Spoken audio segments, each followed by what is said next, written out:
જય જિનેન્દ્ર, તમારું સ્વાગત છે મારા કિચનમાં. આજે આપણે પર્યુષણ સ્પેશિયલ રેસિપીમાં પનીર લચ્છા પરાઠા જોડે બેસનની ચટણી બનાવવાના છીએ.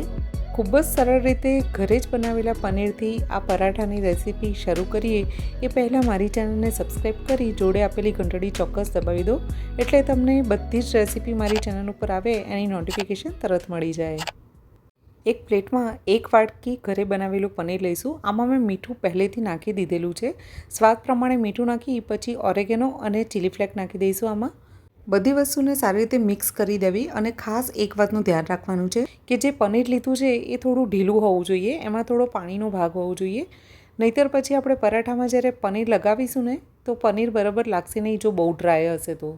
4 થી 5 મોટી સાઇઝના પરાઠા બનાવવા માટે અહીંયા મેં 1.5 કપ જેટલો લોટ લીધો છે, એટલે કે 1.5 વાટકી જેટલો. એમાં મીઠું નાખી દઈશું, થોડા મસાલા કરીશું, જેમાં થોડું નાખીશું લાલ મરચું, થોડી નાખીશું હળદર, શેકેલું જીરું નાખી દઈશું. હવે 2 મોટી ચમચી તેલ નાખી અને બધી વસ્તુઓને સારી રીતે મિક્સ કરી દેવાની છે લોટમાં. અને પછી થોડું પાણી નાખી જે પરાઠાનો નોર્મલ લોટ બાંધીએ છીએ એવો લોટ બાંધી દઈશું. જો પરોઠાનો લોટ બાંધીને તૈયાર કરી દીધો છે. આપણે જેવો થેપલાનો કે ઢેબરાનો લોટ બાંધીએ છીએ ને બસ એવો કઠણ લોટ બાંધીને તૈયાર કરવાનો છે. હવે આને અડધો કલાક માટે ઢાંકીને રહેવા દઈશું. હવે એક બેસનની ચટણી તૈયાર કરીશું. એના માટે એક જાડા વાસણમાં 2 મોટી ચમચી તેલ ગરમ મૂકવાનું છે. આમાં અડધી ચમચી જેટલો અજમો 2 હાથેથી મસળીને નાખી દઈશું. 1 ચમચી કસૂરી મેથી, થોડો સુકાયેલો મીઠો લીમડો અને થોડા સૂકા પુદીનાના પત્તા નાખવાના છે. ચપટી જેટલી હળદર નાખીશું અને આને 1 મિનિટ માટે તેલમાં સાંતળી દઈશું. 1 મિનિટ સાંતળાઈ જાય બધું પછી આમાં બેસન નાખી દઈશું. બેસનને હવે 2 થી 3 મિનિટ માટે શેકવાનું છે. જો આ રીતે તેલ છૂટું પડી જાય ને બેસન થોડું ઢીલું પડી જાય ને પછી આમાં સ્વાદ પ્રમાણે મીઠું અને 5 ચમચી મરીનો પાવડર નાખી દઈશું. બંનેને સારી રીતે આમાં મિક્સ કરી હવે આમાં ગરમ કરેલું દહીં નાખીશું. 2 મોટી ચમચી ગરમ કરેલું દહીં નાખી એને પણ બેસનમાં મિક્સ કરી દેવાનું છે. હવે તમારે બેસનની ચટણી જેટલી પણ પતલી જોઈએ છે ને એટલું તમારે આમાં પાણી નાખવાનું છે અને પાણી નાખતા હલાવતા રહેવાનું છે, જેથી કરીને બેસન નીચે ચોંટે નહીં. બેસનની થિકનેસ થોડી પતલી જ રાખવી અને જો જમવા બેસો ત્યારે બેસન થોડું જાડું પડી જાય તો તમે આમાં થોડું પાણી નાખી અને આને પતલું કરી શકો છો.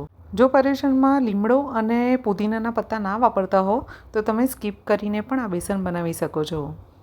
હવે લોટને સારી રીતે મસળી દેવો અને મસળી અને પછી આમાંથી લુવા તૈયાર કરી દેવા. જો તમે પરાઠા મોટા વણવા માંગતા હો તો મોટા લુવા કરવા અને જો નાના કે મીડિયમ સાઇઝના કરવા હોય તો એ રીતે લુવા પાડવા. હવે લુવો અટામણમાં રગદોળી અને પછી એકદમ મોટી સાઇઝની આ રીતે રોટલી કરી લેવાની છે. આ રીતની એક વખત મોટી સાઇઝની રોટલી કરી લો ને પછી એની ઉપર તેલ લગાડવાનું છે અને તેલ લગાડી અને પછી સૂકો લોટ ભભરાવીશું. તમે અહીંયા ઈચ્છો તો એક સાટો બી તૈયાર કરી શકો છો, જેમાં ઘી કે તેલ નાખી અને સૂકો લોટ એમાં નાખી અને પછી આમાં લગાડશો તો પડ બહુ સારી રીતે છૂટા પડશે. હવે આ રીતે જે રીતે વિડીયોમાં બતાવું છું ને એ રીતે રોટલીને વાળી દેવાની છે. જે રીતે આપણે નાનપણમાં કાગળનો પંખો વાળતા હતા ને બસ એ રીતે આ રોટલી વાળવાની છે.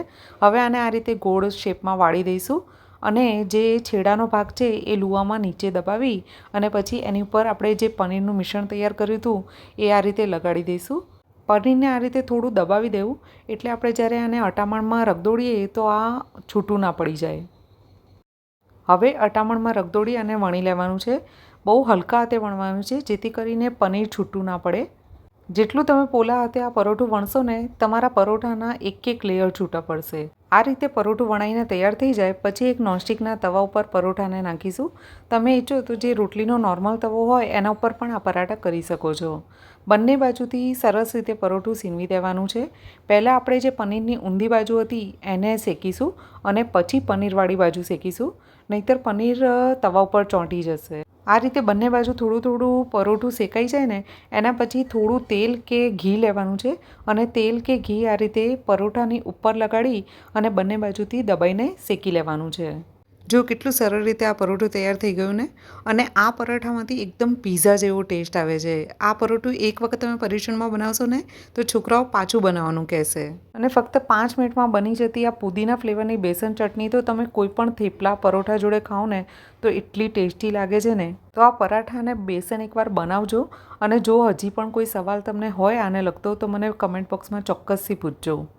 આ રેસીપી અને વિડીયો જો ગમી હોય તો લાઈક કરી અને શેર કરવાનું ના ભૂલતા, અને ચેનલને મારી જો હજી સબસ્ક્રાઈબ ના કરી હોય તો પ્લીઝ સબસ્ક્રાઈબ કરી લેજો.